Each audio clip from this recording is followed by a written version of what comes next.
Morning, everyone. This is Iron Mike Stedman, and I want to welcome to another edition of Bunker Office Hours, a weekly live show brought to you the team by Bunker Labs, a national network of veteran and military spouse entrepreneurs dedicated to helping the military connected community start their own business. I'm your host, Iron Mike Stedman, and today I'm joined by Amy Morrison, Nick Bradfield, and our special guest, Steve Harrison from USAA's Corporate Development. USAA's Corporate Development Lead Associate. Team, what is going on this morning? Well, I'll get things started. So we're really excited because we have announced the launch of this pitch contest. It's in part to celebrate USAA's 100-year anniversary, and our desire is to try to find the next generation of entrepreneurship. Hopefully USA can be a customer of some of these companies, but that's not a requirement. Very excited. We're going to be doing pitch contests across the United States, culminating in finals at our headquarters here in San Antonio, Texas. So really excited to talk more about that. Yeah, it's an exciting time. I mean, it's USAA's 100-year anniversary, and you all have partnered with Bunker Labs to make this possible. We're going to be having these competitions going on all across the country, exposing the military entrepreneurs to seed funding, which, as you know, was an important part of the entrepreneurial journey. When a lot of people are starting out undercapitalized, not everybody is going to be able to raise venture capital. And these pitch competitions are a great way to, one, validate your business model, get it out there publicly. And the other thing is have some opportunity for some seed funding to get things launched. And real excited to go in more detail about that. But before we do, I want to pass it over to my co-host, Amy Morrison, who's going to talk to us about some other happenings that are taking place in the bunker. Yep. Thanks, Mike. So no events as such this week or coming up because of the holidays, but one, I wanted to shout out everyone who came to the showcase events last week. Those were amazing events all across the country, showcasing our VIR Veterans and Residents program, moving from one cohort to the next. So very excited to launch the new cohort in January. And then other stuff going on in the Bunker universe. We've got our holiday gift guide, still time to get some holiday gifts from that. So that's bunkerlabs.org/marketplace. So over 50 products from veteran and military spouse owned companies within the Bunker ecosystem. And then also we've got our Breaking Barriers and Entrepreneurship Workshop Series. Applications are open for that. That launches January 17th. So get your apps in now. And that is at bunkerlabs.org/breaking-barriers. Thank you, Amy. And we really want to encourage you all out there to take advantage of the holiday gift guide. Shout out to the marketing team, for putting that thing together, as well as all the programs that recruited the entrepreneurs to get those products up. This is a great opportunity for us to support the military connected community with dollars. A lot of these small businesses are out there hooking and jabbing. So please make sure you check out that holiday gift guide and show some support to our Bunker Lab entrepreneurs. Now, USAA, I'm excited about this pitch competition. A big game changer for me was in 2019. I had an opportunity to participate in the Street Shares pitch competition, and I was able to win a $25K grant, which really changed the trajectory of my entrepreneurial journey. I was running on fumes, like many of them out there, and stuff like that is really a big game changer. So I'm really curious to learn why USA decided to, really come out with this pitch competition, to celebrate their 100-year anniversary. There's so many other opportunities for you all to make impact, but you decided to go after the military entrepreneur ecosystem. Yeah, well, I'll tell you what, part of it is really looking at our past for our future. In 1922, when USA was founded, it was based off of a need, it's true, necessity is the mother of invention. Well, there were 25 Army officers who were considered too high risk. Back then, just as today, the military lifestyle was highly immobile. And back in 1922, one of the risks was knowing your neighbor. And with the military being such a transient lifestyle, people were uncomfortable underwriting them for insurance. So they weren't able to get insurance. So these 25 Army officers said, well, you know what? I know you're a good risk. And they decided to throw their money on the table and insure each other. And that's how USA was formed. We are looking to rekindle that spirit and look for the next generation of entrepreneurs who are trying to solve a need. If USAA can be a customer of it, so much the better, but it's not a requirement. And we're really excited because part of our mission here at USAA is to facilitate the financial security of our members. And frankly, I can't think of very many things that could do more for them than to help people earn a living. And so starting up a small business is certainly one way to do that. So we're very excited to be able to help our members in that way as well. I want to go ahead and pass it over to Nick Bradfield. Nick is head of programs here at Bunker Labs. And so he's the wizard behind the scenes, making magic, moving a lot of parts to facilitate this. And this is something we've been working on or getting prepared for a few months, if I'm not mistaken, Nick. Yeah, it's probably been 6 months or more. We've been in lots of talks with USAA. Of course, we were super excited to participate with them. I mean, the ability to have direct funds going right to the entrepreneurs we serve is hugely impactful, and it's going to be a ton of fun and make a big splash. So yeah, lots of planning in the works. The teams have gelled together fantastically, which has been amazing, and we're excited to kick it off. So talk to us about how this is actually going to physically be rolled out, right? Multiple pitch competition, if I'm not mistaken, all across the country. Talk to our viewers about that. Yeah, I can take a stab at it, and then Nick, if you want to follow up, that'd be great. Sure. So it's going to be a series of pitch contests. They're not going to be held simultaneously. They're going to be market by market. So our first one's going to be in LA in February. And by the way, applications are open for that particular event right now until I think January 6th, if I remember correctly. And so we'll have rolling application dates. We do have interest forms for the ones that are upcoming, but please, if you're all interested in applying, I encourage you to check out the website and at least submit an interest form. But we'll be going to various markets, including, not necessarily in this order, Chicago, DC, Seattle, Austin. So 6 different markets in total, again, culminating in the finals in San Antonio, which of course will be pulled from all of the regional competitions as well. Nick? Any comments? Think of it like March Madness for startup pitch competition. We'll have these 6 regional ones rolling throughout the year. The winners will all go on to the finals, and $10,000 for first prize at the regional ones, $5,000 for second, and then at the finals, the winner gets a whole bunch of money. So it's really exciting. And to add to that, there will be significant PR for these folks as well. So a lot of good can come for these startups, even if they don't win Absolutely. Even if they don't place. And in addition, they're going to get every single contestant is going to get some mentoring by Bunker Labs. So there's going to be benefit all the way around. So Nick, we've done quite a few of these pitch competitions, right, in the past, right? Not necessarily with USA, but just in general for the veterans and residents. Now there's even the breaking barriers. And one of the things that I've had opportunity to do is sit on some judging with you. Can you talk to our viewers about what makes a successful pitch? Like, what are we looking for? Yeah. So we're going to coach each of the participants on their presentation and delivery. So what makes a good pitch is clear and concise. They're going to have 5 minutes to pitch and 5 minutes from Q&A from the judges. We're going to be looking at disruptive potential, market size, their team again, the traction that they've had in the market, and growth potential and impact potential. And then kind of like an added, cherry on top is if there's an opportunity for USAA to do business with them in some way, that's just like an added bonus as far as what we're looking for. The biggest thing I can say is if you are selected, I mean, we can't make you do the coaching, but we're offering it. We're offering, we have someone who does this for a living, who's a speech and presentation coach, and just lean into that and listen to what they say and practice. Just be clear and concise, calm. You know your business better than anyone, and just tell us about it. That's what we want to hear.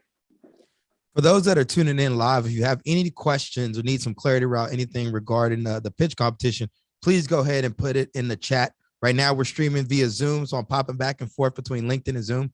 But please go ahead and post those questions so we can see them.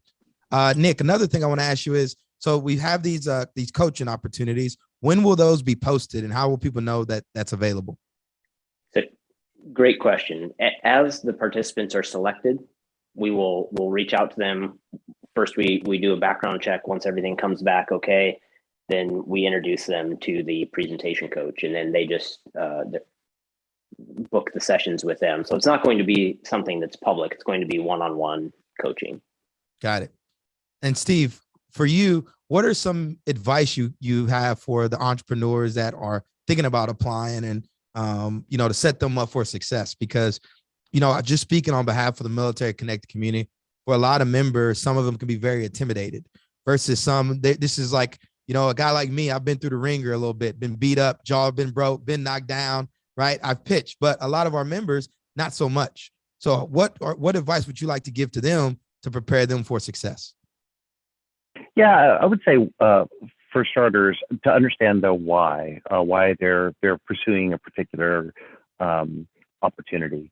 And what I mean by that is, I've come across folks who think intuitively or intellectually that something sounds like a big, great opportunity because the market's so huge, or, but the stories that get through, that resonate, are the ones that are personal. So when somebody says to me, I did this because I've got a family member who fill in the blank, or I experienced this pain in my life. Those are really compelling stories that kind of get through the noise. So I think that's very important. But then beyond getting your attention emotionally, you also having the rationale for why you think this is a good opportunity, why the time is now, and why you're the company to do it. So just things like that. And again, Bunker's going to do a fantastic job prepping them. But just getting through the application process, I would say your story is sort of the key part of that message. Love it. All right, so I'm going to turn to the chat now because we got questions coming in. First of all, Christina Ball wants to say she never heard of Bunker Labs until she saw the post by USAA about it. So she's really excited. And the question she has is, if we sign up for the pitch competition, Nick, does this preclude us from participating in other mentoring that is offered by Bunker Labs? Great question. Absolutely not. You can participate in all of our programs and everything we have to offer. Love it. Don Weeks, he says, Borrow Local is my startup. We just launched on the App Store last week, and we love the pitch competition idea to raise capital. But at the same time, they want to continue on growth and focus on customers. He wants to know, what do we recommend on how to balance that? I got some comments, but I want to let you take the first pass, Nick. I agree 100%. Customers are going to be the fastest way to grow. So what I would encourage you to do is look at the pitch competition. If it's something that sounds interesting to you and you think you have a good shot at it, apply. Worst thing that happens is you get an opportunity to practice what you're saying potentially in front of some of your customers, which can't hurt, and you'll get feedback along the way. So definitely encourage you to apply to the pitch competition. As far as like the raising money for growth piece, this is non-dilutive funding. These are grants. This is free money, if there is such a thing. I mean, you got to put some effort into it, but this is non-dilutive funding. As far as raising money from venture capital and angel investors, stuff like that, it's not like Shark Tank. So you don't pitch and get a check 10 minutes later. USAA and Bunker both have expansive networks of potential investors who we can introduce you to. And say we introduce you tomorrow, you might get a check a year from now. So you're absolutely on the right track and on the right mindset. What are you going to do from now until the next year, building those relationships and gaining traction that whole time? The more you can focus on customers is the best way to fundraise for your business, 100%. Like if I could add to that real quick, Mike, I think that in addition to the venture capital introductions we want people to make, as Nick pointed out, we will actually have venture capitalists there as well. One of the three judges at each event will likely be a venture capitalist, not to mention people who are in the crowd. So there will be access to additional funding. And then I would say from a marketing standpoint, boy, winning one of these pitch contests is likely to get you a lot of attention in the media, especially with USAA promoting it. So, I think it could be a good marketing opportunity for these companies as well. Yeah, I was going to say that. And the other thing I was going to say is I feel like if you're having traction in your business, i.e. paying customers, monthly recurring revenue, it's only going to make you more competitive, because a lot of times, when people are launching ventures, right, the best way to validate you have something people are willing to pay for is with paying customers. The other thing is, going back to what Steve said, is this is USA's 100th year anniversary. So there's going to be a lot of press, a lot of attention on this. So at the very least, this will give you an opportunity to go public, right, with your startup, leverage a lot of PR that will cost you God knows how much money to do, and also start to connect and learn from other entrepreneurs, because you start participating in this pitch competition, you see some synergies. Maybe you find a channel partner, you find some other opportunities together. And I just think it's a good opportunity. So at the very least, you get some good PR. At the very best, you have an opportunity to get some non-dilutive capital for your business. So I hope that answered your question. And good luck with the competition. Let me go back to the chat. We got another question. Jamie Aguirre wants to know how many pitches per state and where can they find the requirements?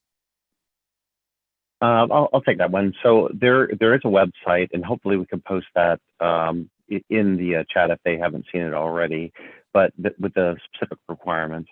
We're looking for 5 to 6 quality startups in each market, and of course to do that we would like quite a few applications in order to get who we think is really has got the most potential. Nick, do you want to add anything to that?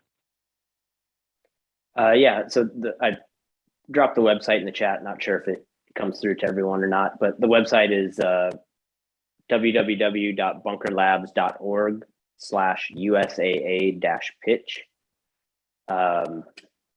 And yeah, there's 6 across the country. LA is in February, Austin, March, Chicago, April, DC, May, Seattle, July, Charlotte, September, and then the grand finale is November 10th, 2022. Fun fact, also the Marine Corps birthday. All right. Jamie wants to know, she says, I've had a rough time balancing product development versus company mission/vision as a startup. What is the recommendation for the pitch narrative? So I want to take the first pass at this, right? Falling in love with the product is only one component of creating a strong business model, right? You also need to demonstrate that you have a good market, right? Addressable market that you can go after, a path to profitability. Like Nick said, team, right? There's this concept called, what is it? Founder product fit or something along those lines, like that you have the A team on the field ready to take this product to market. And so anything that you can do to show confidence to the judges, I will believe that, hey, this is a strong business model. This is a strong team with a solid market. We really believe in them.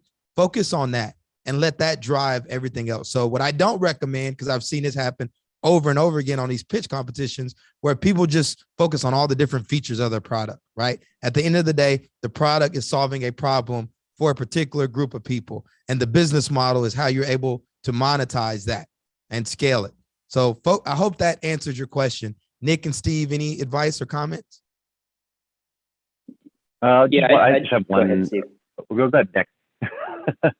I'll just say some, just 2 things real quick.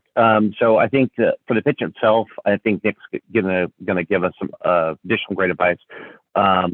It's 2 questions that always come up, maybe from a judge, and there will be an opportunity for the judges to ask questions of the startup. One is, how are they different? And so when people say they have no competition, that's a little bit of a turnoff. You really want to see that it's well thought out. And then the second thing is, what are your challenges? And I think it's okay. A lot of people don't think, some people, when they pitch, want to paint this perfect picture and there are no challenges. And I think that's disingenuous. And it really is nice to hear a startup who understands even their weaknesses that they're working on as well. Nick, do you want to add anything to that? Yeah, I love the lean towards vulnerability. I mean, that's the way you get better. But to kind of echo on both of those, I mean, what's the problem? What's the solution? Why is your company awesome? The more you can explain why it works by showing traction, the better. Last question. We keep using the term startup. Okay. I'm a small business. I'm opening up a car dealership, or I'm selling some products at my local pop-up marketplace. Can I still apply and participate? I would say, if you when in doubt, apply. You never know. And also some of these, I think, Nick, maybe you can give the example of the candle startup that you told us about. That was phenomenal and unexpected. But I would say, when in doubt, apply. There are a few categories that we're, because of USA's brand, that we're not going to look at, such as gambling as an example. And those are also on the website, the exclusions. But really, I think Nick's got a great story about why we're trying to keep the aperture wide.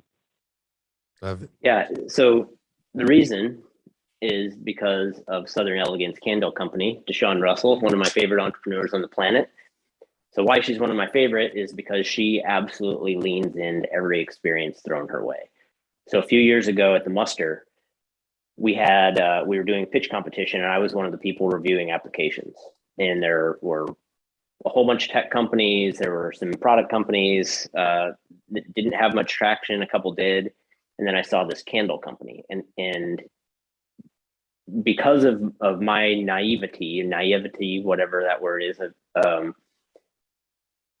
in my head, all I knew was Yankee Candle or someone making candles in their kitchen. I didn't realize there was something in between. So I wasn't even going to look at her pitch, but just out of fairness, I was like, nope, I have to give everyone a fair shot. So I started looking at her pitch deck, and she was crushing it. And she just had it very clear on how she was making traction and what separated her and her brand and why she was awesome. And so she ended up getting into the pitch competition. She ended up winning because of her story was so compelling, and that money that she won in that pitch competition had direct impact on her business. And I think Bunker has told their story about 100 times, and we'll probably tell it 1,000 more. But that's why we're open-minded to if you think you fit, then apply. Love it. All right, one more. We're running up on time here. I got a quick question because the chat's blowing up. Someone wants to know, can they apply in multiple cities? Or when they fill out a form, does that form go to all the cities, all the regions, or just that particular region that they filled the form out for? It's per market. Per market. So yeah, So go ahead, and if there are other markets you think you're interested in, even if the applications aren't open, there is an interest form. So, and we'll make sure that we'll follow up with you when the applications do become open. Right now, there's nothing to preclude you from applying to all markets. But I will say that, all the travel and lodging, that's going to be, you've got to find a way to get there. So that'd be the only limitation I can think of. Love it. So one thing I would add to that, if you are selected in one market, you would not be eligible to pitch in another one. That's good. Thank you for that clarity.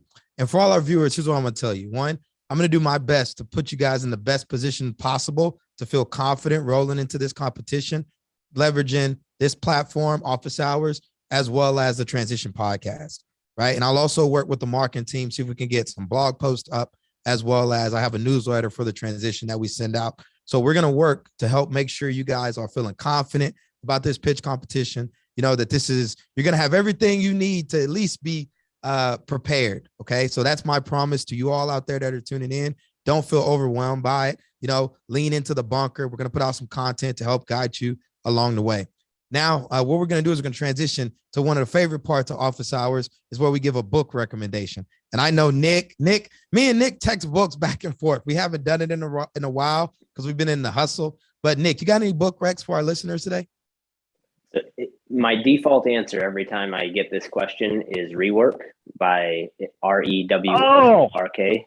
Yeah. You're not going to believe it. I was going to make the exact same recommendation. Jason There you Fried. go. Good job, Nick. Oh, wow. So it talks about simplifying your business and focusing on what you're good at. I love it. My favorite book. So there you go. Double stamp from both of us. Man, Nick, your stock just went up even higher than it already was. I like the chances of that happening are phenomenal. Yeah. So like one of my favorite, one of the things that they do in this book is they take complex concepts and they make them very simple and easy to understand and just a headline. And so an example I love to use around here is avoid 4-letter words at work. And they're not the ones you think of when we're talking about 4-letter words. The words you avoid are words like easy. Easy is a word that people use to describe somebody else's job. So you got to be careful when you say things like that should be easy. You don't assume that something's going to be easy. So I love the book, Nick. Great recommendation. If you're looking for something light, I would say the other book that I was shocked and amused by, found incredibly fun.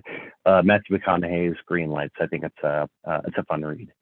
Great recommendations. That's more insightful than my second one. My second one was Dr. Seuss, Green Eggs and Ham. So it's the greatest sales book ever written. Here's what I'll say about Rework. And I think that's a great book, particularly for this. I don't want to call it post-COVID, whatever the world we're in. But I find myself going back and looking at these books I read back in like 2013 that I didn't necessarily comprehend at the time. But, staying lean, right? Trying to keep your overhead low, focusing on the essential aspects of your business. Avoiding complexity at all costs, right? These are great concepts for early stage founders. So I plug Rework. That's a great book. My recommendation this week is Personality Isn't Permanent by Benjamin Hardy. And the reason I like that book is, I constantly find myself battling the imposter in the back of my head, right? Every time I think I kill the imposter, I push forward and I operate on the new edge of my own competency. So once again, you start having all this stuff starts to pop up in your head. And one of the things I really love about that book, there's all these assessments out there and I'm into them. The Colby, right? The cultural index. You got, what is another one, Nick? Strength Finder. All this stuff. But according to there is a belief that like people can't change. And that just because you start out one way doesn't necessarily mean that's how you're going to end up. And he gives examples of this over and over again. And it's really the importance of setting intention within your own life and working on, basically seeking the change, being the change you want to be. I'm a writer. I call myself a writer. I'm working on a book, but adopting that personality and manifesting that. So check out the book, Personality Isn't Permanent. I think that's a great book for a lot of transitioning veterans, particularly those of you that are stepping into the entrepreneurial path, might not feel as confident in your business acumen, but doesn't mean that you're not going to be able to learn it. So again, Nick and Steve, it was great having you on here today. Really appreciate you all for making time. And we got to put some content out to help the Bunker Lab ecosystem get fired up and feel confident for this upcoming pitch competition. I also want to take a moment to acknowledge our virtual event sponsors for today, the MetLife Foundation and the Gannett Foundation. The MetLife Foundation is committed to supporting veteran and military spouse entrepreneurs. In addition, the foundation also provides mentorship and financial health resources to veterans and military spouses transitioning into the workforce. A Community Thrives is a program funded by the Gannett Foundation and is part of the USA Today network, which invests in community building initiatives across the country with the goal of creating positive change through historically marginalized and under-resourced groups. Thank you to the MetLife Foundation and the Gannett Foundation for making this platform possible. I also want to encourage everyone viewing in to make sure you subscribe and listen to the Transition Podcast. I put out an amazing episode last week, encouraging you all to don't be discouraged. I know what it's like to start a business. My first year in business, I made about $20,000 and I felt defeated. My first client, I had a no-show, and I take off my armor and open up about what that experience was like for you all out there. So again, check out that podcast. You're not going at it alone. You got a lot of support coming your way from the Bunker Lab ecosystem. And make sure you're visiting our website, bunkerlabs.org, to stay up to date on all the amazing opportunities we have for the military connected community. Until next time, peace, love, and have a great rest of your week. And I want you to know we'll be off for the next 2 weeks. So enjoy your holidays.